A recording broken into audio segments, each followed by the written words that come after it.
to episode 7 of the news that broke glass. This should have been done like a week ago, but I've been busy trying to edit videos and do other things and get drunk and all sorts of stuff, so I've not done it yet. But this is going to be, see, the minute I start recording, the cat comes up. That's mine, my paper, not for you. Anyway, this is just going to be a little collective Showcase the Independence review, my favourite matches and stuff like that. What do you think, Nelly? Every time I record you want to come up and be part, don't you? This is Nelly the cat. She likes death matches. Good cat.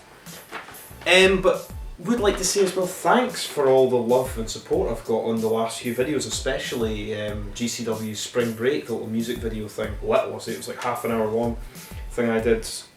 Got ridiculously large amount of subscribers and views and stuff from that, and most I've ever had in the entire history of me doing stuff on YouTube. So thanks everybody for that. I'll try and continue doing such stuff. Anyway, so I'm just going to say the MVP of the week for the collective and the Showcase, fuck WrestleMania and NXT and all that shite, I would say is between 3 people. Atticus Cogar, who had the best ring gear, different ring gear at every fucking show he was on. He was everywhere, he was great. Even turning up at fucking Murder Mania for No Peace Underground to attack Marcus Crane. That was good. Nolan Edward, another one who was at every fucking show, glued his head together, amazing showings all the time. And 3's Ruben fucking Steele, who every single time that guy's on match, like you know it's going to be sick fucking shit. My favourite show was Nold's Bar 12 because it's Deathmatch. I mean, I even got the fucking t-shirt, as I will say. ICW Nold's Bar's merchandise is always fucking good and it's always fast shipping, so you should check them out. There's a link in somewhere in the fucking description. My favourite bumper spot would have to be between 3 things. Be the Kenzan that got stuck in Satogen's head at NHB 12. That match against Ruben Steele, fucking hell. So the video, and I won that Kenzan and the bloody towels in a NHB merchandise club auction. So whenever I get them, the bloody towels through the post, I'll be sure to put them on. Near enough. Do you not like Kenzans? Some people don't. I'll have a little watch along, a little unboxing thing whenever I get the stuff. Ordered some stuff, 8x10s and posters. The other one was RSP's fall at Spring Break. Through the pane of glass and the light tubes in the table just grazed the table, looked like it fucked up his back really bad.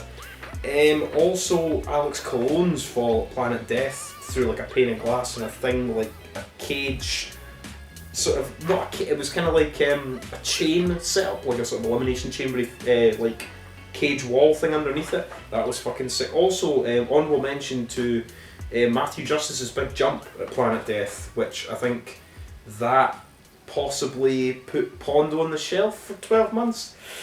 Who knows? Anyway, now this is my top 10 matches of the weekend. We'll start in ascending order.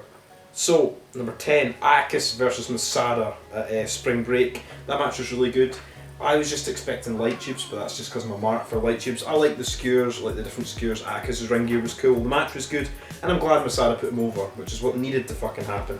And I would have put this a lot higher, but there was so many other matches that were good. There's so much deathmatch stuff and violence over that week. 9, Tank versus Neil Diamond Cutter. NHB 12, so Neil Diamond Cutter and Tank kicked the fuck at each other. Neil Diamond Cutter bumped his arse off for Tank. The Reverend was there, who cut an amazing fucking promo. I love the Reverend. I really want to see Tank back in the chains or in the pit. But Neil won, which is another main thing. So it was really good to see Tank in the chains. He was also at Tony Deppin's Beer House, which he had a match against one called Manders, which was pretty fucking good too. Number 8 was Cologne against Lucky. I would have put that higher as well, but the only thing that it was a difficult thing for that show because there was like a storm approaching and the camera was obviously it was outside, the camera was kind of damp, shit pun, dampened the spirits on that match a little bit for me. And then the thing with the belt with the sticker on it, I mean, fair enough, there's an ultra violent title. I mean, they've already got a world title, just have all the deathmatch guys fight. The most of the time the world title's defended in deathmatches anyway in GCW, but I digress. Number 7, Atticus versus Reed from NHB 12. That was really, really good. It wasn't as good as Atticus versus Reed from NHB 10 or 11. Was it 10? I think it might have been 10. Where Atticus won, where he done the sort of the pile driver thing and rolled him up at the pawn shop. That was awesome. I really, really liked that. It would have been 10, yeah. Then number 6 was Math versus Reed Bentley, and the second show, the final match of the Battle of the Tough Guys. That match was fucking great. I loved it. I loved Dan Math. I loved Reed Bentley. They kicked the fuck at each other. It was an awesome match. I thought Reed was going to win, but he didn't. It was really good. And now we've got number 5 is joint for 2 matches. They're both Nolan Edward matches. Nolan versus Schlack at Planet Death, which I thought was probably the best match on that show. And Nolan Edwards versus Dan Math at NHB 12. They were both just great. Probably Nolan versus Math might be better, but I mean obviously Nolan Schlack had light tubes. Nolan Edwards had an amazing fucking weekend, and that big speech that Dan Math gave him about being family and everyone was touching stuff. So it was. Number 4, Eric Ryan versus John Wayne Murdoch for the ICW No Holds Barred American Deathmatch Championship. That match was awesome. They had the boards, they had the light tubes. I thought it could have went a bit longer, but you know, hey ho, that's my only complaint. It was awesome, it was bloody, it was violent. John Wayne Murdoch won. He's the first ICW No Holds Barred American Deathmatch Champion, and unlike the GCW Ultraviolent belt that's sticker, the ICW Deathmatch Championship is beautiful. And when Danny DeManto makes replicas, I will be buying one ASAP. Now number 3, Gage versus RSP. Now to me this was not as good as Run Ricky Run. Not as good as our IWA Mid-South match, but it was still really, really good. And the crowd was huge. The crowd for Spring Break was massive in comparison to everything else. And the match was amazing. Gage taking those bumps through the glass and through the tubes on the floor, through the sort of structures. It was just under the concrete. I thought they could have maybe put like some boards of barbed wire underneath to kind of like break his fall to the floor. Fucking hell. But Gage won. And then obviously John Moxley came back at the end after Gage won, and they had a little stare down and Moxley gave him his DDT thing. I wish he still used his hook and ladder as a finish. But I mean, they were fighting each other 4 times, maybe 3 times. Remember they had a 3-way with Egotistico Fantastico in CCW 2009. They had the 3-way with Drake Younger in 2009, and they had that no-rope barbed wire match. And I'm sure they must have had a singles match as well. I distinctly remember Nick Gage hitting John Wayne Moxley with a sort of pipe in the leg. So they were on match 2009, so we're probably going to see Gage against RSP at some point in the future. I don't think it's going to be at Ashes to Ashes. I think it's possibly going to be a non-tournament match for TOD. TOD? Fuck that. TOS. Sorry, TOS. Anyway, and number 2, my top 10 matches of the week. Ruben Steele versus Satu Jin. What a fucking match. Satu had his fucking like paddle thing with gussets stuck in his back and a Kenzans stuck in his head, and Ruben was playing like a fucking guitar with like a barbed wire like guitar in his head, and it was just disgusting, just disturbing. They had these sort of bats with like these things just popping into their heads and everything. It was awesome. It was really, really good. It was even, I would even say it was even on par or better as their Pit Fighter match that they had at Pit Fighter 6. And number 1 for my favourite match of the week, I didn't expect to say this, was Ruben Steele versus Schlack in the first round of the Battle of the Tough Guys at ICW. It was awesome. Just even to start with, they were just bashing each other in the head with chairs, and Ruben won, and it was just everything. It was just disturbing and brutal and hardcore and violent, and I was edging my seat watching it. It was fucking amazing. That was my favourite match of the weekend. My 2 favourite matches have got Ruben Steele in them, so you know, I'm so happy that he is like a mainstay of like ICW now. At least it seems to be. He's been he'll be at Boardwalk Buds as well. So fuck yeah, Ruben Steele. So that's my top 10 matches for the week. All awesome stuff. And then now I'll move on to some honourable mentions for the week of other matches that people should check out. The Bev versus Orin Veit. I love Bobby Beverly now. I've not seen very much from him up until a couple of weeks ago. He's great. Him and Orin Veit were fucking elbowing the shit out of each other. And it was a really, really good replacement for Akira, and I hope the Bev is back for every fucking show.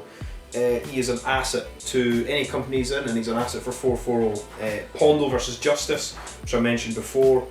Justin Kyle versus Gary J was awesome. That in the fucking just Gary J, he needs to get a win, but he just dies for like Justin Kyle every time they fight each other. It was really, really good.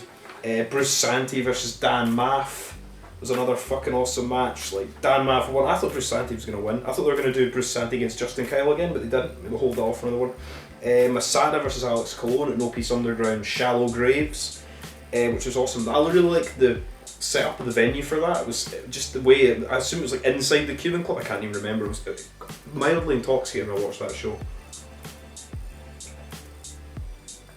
Just the setup of it, like the fans all around the side, like kind of looked like it was in some sort of like car park or something. That was fucking awesome. Demanto against Kirk, NHB 11 was really, really good. They need to have another rubber match. Every time they two guys wrestle, it's awesome. Danny did that fucking fake injury sell and Kirk was helping him and he attacked him. Good shit. Reed against John Wayne Murdoch, always going to be good with those two. Hey Amy, do you like John Wayne Murdoch? Hello. And that was at, there's so many shows. Battle of Tough Guys Night 1, that's when we had the infamous Teddy Hart incident with John Wayne Murdoch and that stick. Fuck Teddy Hart. Fuck Teddy Hart.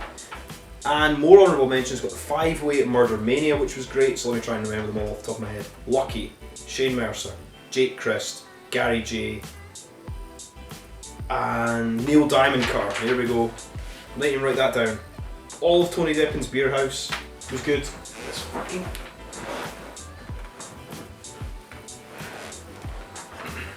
All of Tony Deppin's Beer House was good. I enjoyed that. That was a good afternoon. That was the first day I could drink during all of the... I couldn't drink Thursday or Friday. It was just Saturday.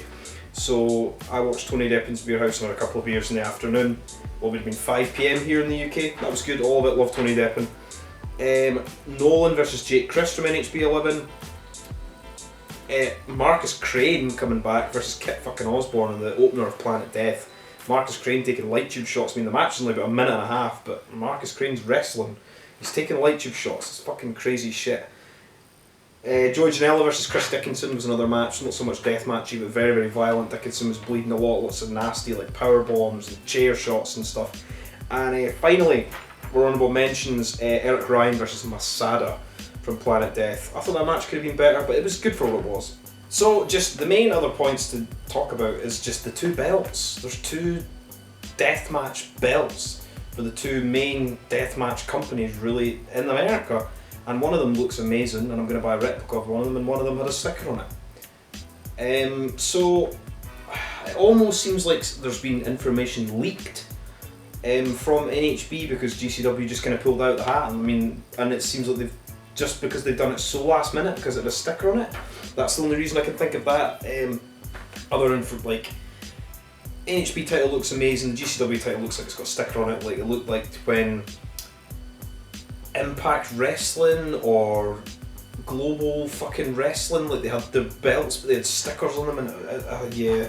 I feel bad because it's Alex Colon, I love Alex Colon and Lucky, but it's good for the deathmatch wrestlers to have a title in GCW. I guess I just wish they'd put a little bit more effort into the belt because it looks very, very last minute just to try and do it before No Holds Barred. The No Holds Barred belt looks fucking beautiful anyway, so 1-0 to No Holds Barred for that one, I think. Moxley versus Gage is an interesting one. So they're obviously going to have a death match at some point. People are saying that it should be in Las Vegas because I think that's where John Moxley lives. But apparently on Alex Colon was saying that they're not going to be able to do any tubes or glass or anything, so it won't be at that show. I'm 99% sure it won't be at Ashes to Ashes in the show, but although that would be amazing. So I reckon it'll be a non-tournament match for TOS. There's an interesting thing for the venue change for NHB 12 was obviously meant to be the pawn shop, and thankfully the 81 Bay Brewing Company said no, you can do it here because there was that big huge fucking storm in Florida. It derailed WrestleMania for fucking 40 minutes. For the end of Planet Death it looked fucking like it was gonna, the lightning was gonna fucking kill somebody. So thanks to the 81 Bay Brewing Company for that, and lucky for Planet Death they were able to finish before everything got really, really bad, because I mean WWE's having to fucking postpone 40 minutes. Like, these indies are doing okay for themselves, you know. Anyway, that is all for this short episode of me talking about my favourite crap from Showcase Independence and the Collective over Mania Week. And the next episode will actually be new, updated deathmatch information. So, thank you so much for watching. And no deathmatch, no life.